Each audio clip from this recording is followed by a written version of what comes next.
Hey, today we're going to learn how to program a LiftMaster Keypad to a LiftMaster gate operator. We have here KPW5.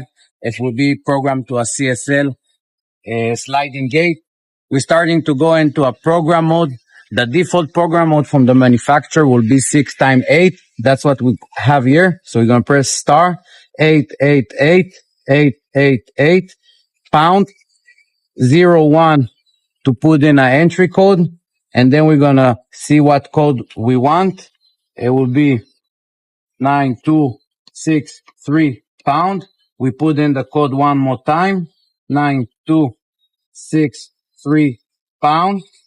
And now to exit it, we're going to press star pound.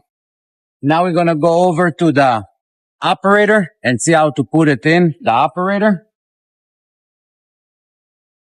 We have the box open, but you need to open the back. You have a learn button. You press one time the learn button. It will beep. We're going to go back to the keypad.